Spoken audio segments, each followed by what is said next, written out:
तो तुंगभद्रा नदी के तट पर पंडित जी महाराज आज विकल होकर के, पुत्र के बिना व्यथित होकर के संत को अपनी पीड़ा सुनाए और संत ने प्यार से समझाए। त्यज संसार वासना, महात्मा ने प्यार से समझाया, देखो ब्राह्मण देवता तुम पढ़े लिखे विद्वान हो, ये वासना जो तुम्हारे चित्त में चुभी हुई है कांटे की तरह, इसको निकाल दो, मस्त हो जाओगे। ये तुमने जीवन में बहुत बड़ा भ्रम पाल रखा है कि बेटा होगा तभी मैं सुखी होऊंगा, ये सबसे बड़ा कांटा है। अरे भगवान ने जो दिया है उसका आनंद लो, जो दिया है उसका आनंद नहीं ले रहे, जो नहीं दिया है उसको पाने के लिए सिर पटक रहे, यही दुख का कारण है। अज्ञानम मुंच, इस मूर्खता को त्यागिए ब्राह्मण देवता, और जीवन में यदि वास्तव में सुख ही चाहते हो तो संन्यासे सर्वथा सुखम, सच्चा सुख संन्यास में होता है। दुनियादारी छोड़ो, सारी कामना मन, केवल तन से मत छोड़ो, मन से निकालो। बहुत से लोग तन से तो घर छोड़ के भग जाते हैं, कपड़े भी रंग करके बैठ जाते हैं, और फिर बाहर जाकर के बैठे बैठे सोचते हैं हमारी पत्नी पर क्या बीतरी होगी, वो नालायक उसको भी ठीक से भोजन नहीं दे रहा होगा, मैं तो छोड़ छाड़ के भगे आया, वो बेचारी कैसे रह रही होगी। तो तन से तो छोड़ दिया पर मन तो वहीं चिपका हुआ है अभी। इसे त्यागात शांति ही, जब तक त्याग नहीं करोगे मन से तब तक शांति नहीं पाओगे विप्रदेव। भगवान ने गीता के 2 अध्याय में कहा, जीवन में यदि सच्ची शांति और सुख चाहते हो तो क्या करो, विहाय कामान्य सर्वान पुमाश्चरति निस्पृहा निरममो निरहंकार सशांतिम अधिगच्छति। परम शांति यदि जीवन में चाहते हो तो सर्वान कामान विहाय, अपनी सारी कामनाओं को, इच्छाओं को अपने चित्त के भीतर से निकाल के फेंक दो, यही चुभती रहती है। मकान मिल गया तो मकान मिलने की खुशी नहीं है, तो काई की खुशी हुई, कांटा जो चुभा था, मकान हो मकान हो, मिलते ही कांटा निकल गया, कामना की पूर्ति हो गई, तो कांटे निकलने का आनंद मिला है आपको। गाड़ी हो कांटा चुभ गया, अब गाड़ी आई तो बड़ी खुशी हुई, खुशी गाड़ी के आने की नहीं है, ये तो गाड़ी तो बहुत समय तक रही पर खुशी तो कुछ ही दिनों में गायब हो गई। तो खुशी कहां से आई, बोले ये प्रसन्नता है, गाड़ी आने का जो कांटा चुभा था कामना का, वो कामना की पूर्ति हुई, कांटा निकल गया। तो जैसे तन के कांटे के निकलने पर हर्ष होता है, ऐसे ही मन की कामना निकलने पर मन को प्रसन्नता होती है। महात्माओं के पास कुछ भी नहीं होता सुख सामग्री, न बंगला है, न पलंग है, न भोजन का कोई ठिकाना है, फक्कड़ हैं, अवधूत हैं, राख लगाए घूम रहे हैं भस्म, परंतु फिर भी बड़े मस्त हैं। सब संत सुखी विचरंत मही, मस्त होके घूम रहे हैं और बड़े सुखी हैं। और एक हम लोग हैं जिनको पता भी नहीं पैसा कितना है और कहां कहां है, और फिर भी महाराज नींद की गोली खा के सोना पड़ रहा है। होते हुए भी दुखी हैं और उनके पास कुछ ना होते हुए भी सुखी हैं। कारण क्या है? क्योंकि हमारे पास जितना है उसमें संतुष्टि नहीं, मन में और भी कांटे हमने कामनाओं के चुभो रखे हैं, इसलिए दुखी हैं। और महात्माओं के पास कुछ है भी नहीं और उन्हें अब भी कोई जरूरत नहीं और कोई इच्छा उनके भीतर नहीं है, न तो शरीर में कोई कांटा है, न मन में कोई कामना का कांटा है, इसलिए सारे कांटों से निष्कंटक होकर के सो रहे हैं, मस्त हैं, कुछ न होने पर भी स्वस्थ हैं। चाह गई चिंता मिटी मनुआ वे परवाह, और जाको कछु न चाहिए सो ही साहंसाह।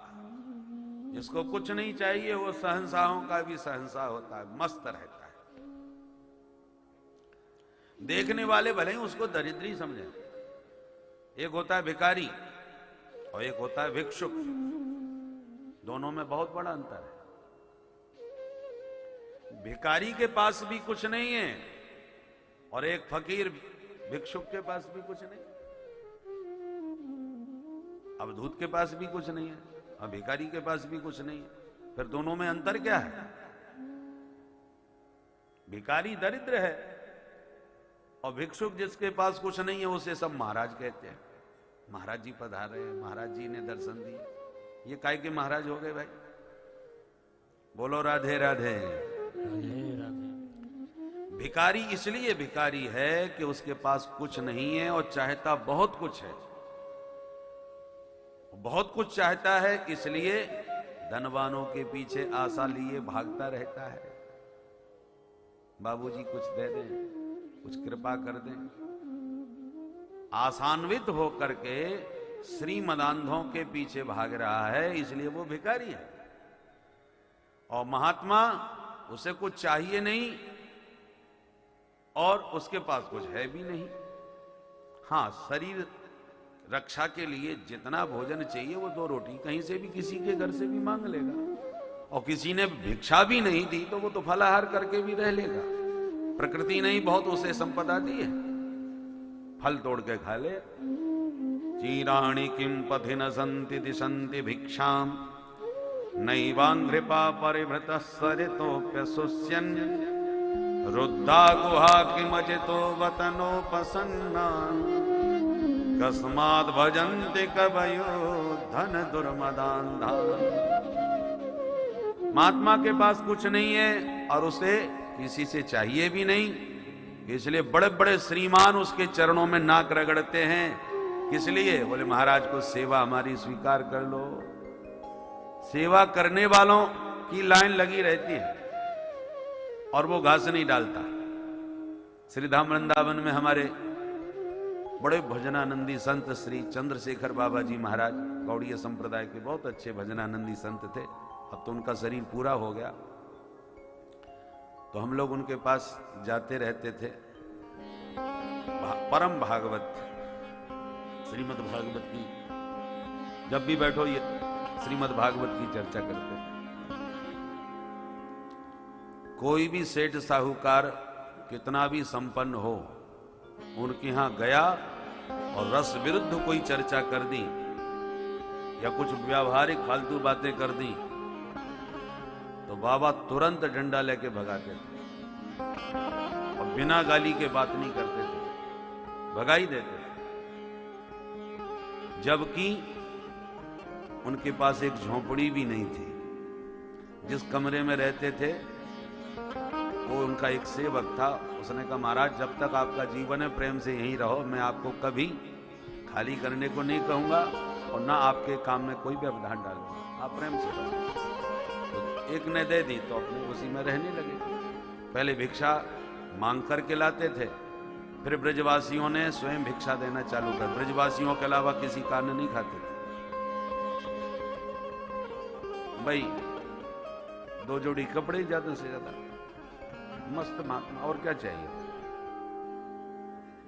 ब्रजवासी उनकी सेवा में 1-1 वर्ष तक उनका भिक्षा निर्धारित रहती थी, आज किसके घर से आई। कोई कराना भी चाहे कि हमारी भिक्षा महाराज स्वीकार कर लें तो नंबर ही नहीं है।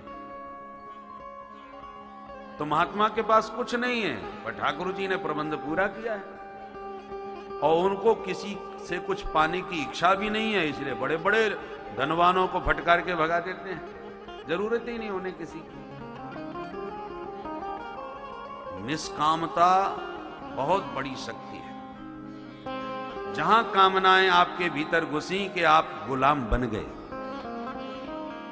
क्योंकि यदि कामना है तो बढ़िया बंगला बनना चाहिए और या तो अधिकारियों के सामने सिर झुकाओगे या धनवानों के सामने गिड़गिड़ाओगे। बिना मांगे बिना हाथ पसारे कैसे बनेगा? इसलिए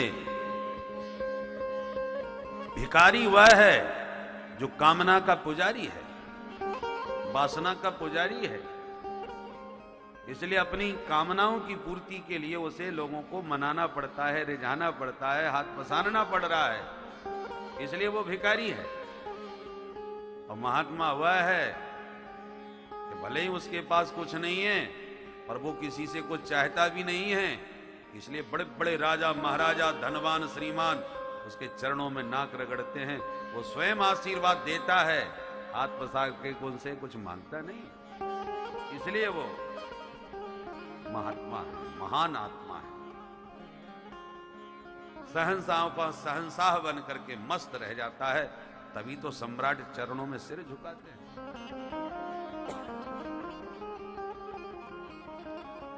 बहुत बड़ा अंतर है। इसलिए महात्मा